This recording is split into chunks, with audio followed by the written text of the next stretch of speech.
कैसे बता पाएगी एक छोटी सी कहानी, कैसे बता पाएगी एक छोटी सी कहानी। सरहद पर वो देते हैं कितनी कुर्बानी, सरहद पर वो देते हैं कितनी कुर्बानी।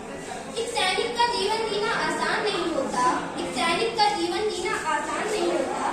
ये कुर्बान कर देते हैं देश की हिफाजत में अपनी जवानी, ये कुर्बान कर देते हैं देश की हिफाजत में अपनी जवानी। सुप्रभात, मेरा नाम वैष्णवी गुप्ता है, मैं कक्षा 11वीं साथी छात्रा हूँ। आज मुझे एक परियोजना कार्य मिला है जिसमें मुझे एक सैनिक के बारे में जानकारी प्राप्त करनी है। श्रीमान प्रमोद सर जी का मैं आज इंटरव्यू लेना चाहती हूँ। तो मेरा आपसे पहला प्रश्न क्या है कि आप अपनी सबसे शानदार उपलब्धि के बारे में बताइए। देखिए, मेरा जन्म 1971 जब हिंदुस्तान और पाकिस्तान का युद्ध चल रहा था उस समय हुआ था। मेरे पिताजी भी एक वायु सैनिक रहे हैं, तो सेना के प्रति मेरा लगाव बचपन से ही उत्पन्न हो गया। तो जब मेरी सेना में ज्वाइनिंग आई, यानी मुझे भारतीय वायुसेना में परीक्षा उत्तीर्ण करने के बाद वाले ने भेजकर सेना की ट्रेनिंग के लिए बुलाया, वह मेरे जीवन का सबसे स्वर्णिम क्षण था। मैं उसे अपने जीवन का याद करता हूँ। सफलता क्या है और आपने इससे क्या सीखा? देखिए, सबसे बड़ी सफलता अगर मैं कहूँ तो वायुसेना में बहुत आगे बढ़ने के अवसर मिलते हैं, पढ़ने के अवसर मिलते हैं। तो मैंने अपनी पढ़ाई को, जो मेरा चाहत थी कि मैं अपनी पढ़ाई को बंद ना करूं, सेना में जाने के बाद ट्रेनिंग के उपरांत जब मुझे अवसर मिला पढ़ने का, चंडीगढ़ में मैं उसमें पोस्टेड था, तो मैंने अपनी पढ़ाई प्रारंभ की, इवनिंग क्लासेस ज्वाइन की और साथ ही अपनी स्नातक की परीक्षा उत्तीर्ण करने के बाद परास्नातक एमए मैंने पब्लिक एडमिनिस्ट्रेशन से किया। और पब्लिक एडमिनिस्ट्रेशन जो कि मैंने शिमला के ICDEOL, ठीक है ना, international centre for district educational learning, यहाँ से किया था। और जब मुझे प्रदेश में प्रथम स्थान मिला, मतलब एक प्राइवेट कैंडिडेट होकर भी मैंने पूरे प्रदेश में प्रथम स्थान प्राप्त किया था और मुझे राज्यपाल से स्वर्ण पदक प्राप्त हुआ, वह मेरे जीवन का सबसे गौरवशाली क्षण था। और इससे मैंने यह सीख ली कि जीवन में कोई भी चीज असंभव नहीं है। अगर आप मेहनत करें तो ईश्वर भी आप पर जरूर कृपा दृष्टि बरसाता है।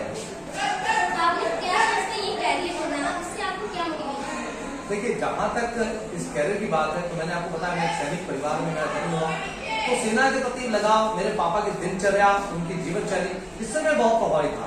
पूरा माहौल भी वो एयरफोर्स कैंपस का था, तो कहीं ना कहीं लगता था जैसे मेरे नसों में एक सैनिक का ही खून बह रहा है। और मेरा पहली चाहत ही सेना हो गई। तो अपनी 10वीं परीक्षा उत्तीर्ण करने के बाद मैंने इसकी तैयारी शुरू की और जब मैं 12वीं में पढ़ रहा था उसी दौरान मैंने परीक्षा दी भारतीय वायुसेना की और मैं उसमें सफल रहा। तो मैं ये कहूंगा कि मेरे लिए ये बहुत ही बड़ा मतलब अवसर था कि मुझे देश की सेवा करने का मौका मिला था। दूसरा क्वेश्चन इसका क्या था, सेकंड पार्ट, कि आपको इससे क्या मोटिवेशन ये मिला कि मुझे देश की सेवा करने का अवसर मिला और मेरे चाहत भी थी कि मैं देश, जो भी मैं दिन मात्र भी थोड़ा बहुत भी देश की सेवा कर सकूं। तो वो सेना में जाके सेना की वर्दी पहनने का तो मजा ही कुछ और है। आपके लिए यह असाइनमेंट, अगर आपको कोई असाइनमेंट दिया जाए वो आपके लिए मुश्किल था, जैसे मान लीजिए, और आपने इस समस्या को कैसे हल किया? देखिए, कोई असाइनमेंट है, हम ये नहीं कह सकते, हो सकता है कि वह मुश्किल हो, लेकिन जो चैलेंजेस होते हैं ना, हमको उसी में ही अवसर तलाशना चाहिए।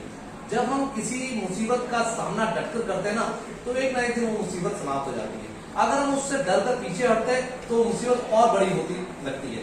मेरे जीवन में कई सारे ऐसी घटनाएं हुई, कई सारे ऐसे पल आए जब मुझे संघर्ष करना पड़ा, लेकिन अंत में मेरी मेहनत, मेरी सच्चाई, मेरी ईमानदारी और मेरे साथियों ने जो मुझे साथ दिया, मेरे परिवार ने जो मुझे साथ दिया, उससे मैं हर अपनी बाधाओं को पार करते हुए आगे ही बढ़ता रहा। यदि आपको इसमें से एक चीज चुननी पड़े तो क्या आपने आपको एक बड़ी तस्वीर या एक विस्तृत उन्मुख व्यक्ति मानेंगे? मैं जो कुछ भी आज हूँ वह सब सेना के कारण है। मैं तो मात्र 15 साल 8 महीने का ही था जब मैंने भारतीय वायुसेना ज्वाइन कर दी, यानी मैं पूरी तरह से हम कहेंगे मैच्योर भी नहीं हुआ था। लेकिन सेना ने मुझे जीना सिखाया, सेना ने मुझे रहना सिखाया, सेना ने मुझे लोगों के सामने अपने आप को प्रस्तुत करना सिखाया, मेरी इंग्लिश और मेरी हिंदी को सशक्त किया। इस प्रकार मैं अपने आप को जो आत्मविश्वास से परिपूर्ण मानता हूँ वह सब सेना की ही देन है। और सेना में कारगिल युद्ध लड़ने के उपरांत जब मुझे कानपुर पोस्टिंग मिली और उसके बाद मुझे लगा कि अब मुझे समाज सेवा के प्रति अपना रुझान बढ़ाना चाहिए, तो मैंने सेना से सेवानिवृत्ति लेकर केंद्रीय विद्यालय संगठन में एक शिक्षक के रूप में ज्वाइन किया और मुझे लगता है कि आज मैं इस अपने नौकरी से भी बहुत खुश हूँ, क्योंकि सैनिक का जीवन और एक शिक्षक का जीवन बहुत अंतर है।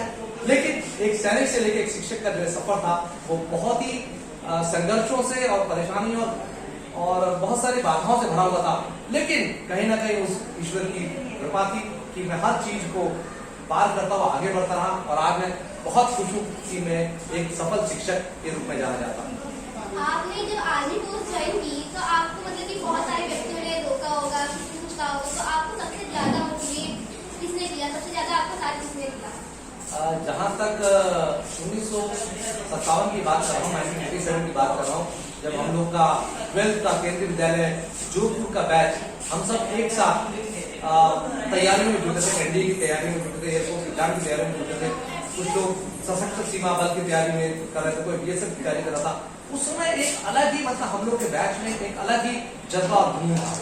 तो उन साथियों की वजह से और एक सैनिक परिवेश और माहौल की वजह से, खुद एक सैनिक परिवार में जन्म लेने की वजह से, खुद वैसे माहौल में रहने की वजह से, ये सब ऐसे मेरे को लगता है प्रभावशाली चीजें थी जिससे मेरे मस्तिष्क में और मेरे हृदय में ये घर करती गई कि नहीं, मुझे एक सैनिक ही बनना है।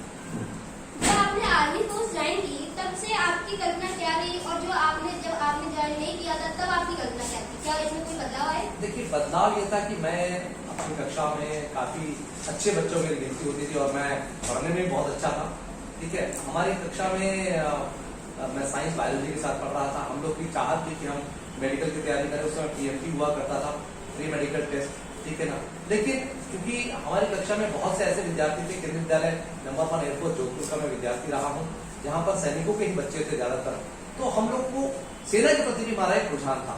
यहाँ पढ़ाई चल रही थी और यहाँ हमको अवसर मिला एनडीए एग्जाम देने का और एयरफोर्स एग्जाम देने का, तो हमने वो एग्जाम दिया और उसमें हम उत्तीर्ण हो गए, हम सैनिक बन गए। लेकिन पढ़ने की चाहत खत्म नहीं हुई, इस वजह से हम सेना में जाने के बाद भी पढ़ते रहे और हमने इतनी पढ़ाई की कि हम सामाजिक जीवन में भी फिर और परीक्षा में सम्मिलित हो सके और हम उसमें सम्मिलित हुए और सफल भी हुए। मैं आखिरी में यह कहना चाहूंगी, जो जहरीले सांपों को लपेटे, वही पेड़ चंदन है, जो शत्रुओं का सीना चीर दे, वह ऐसे वीरों को मेरा सतसत वंदन है।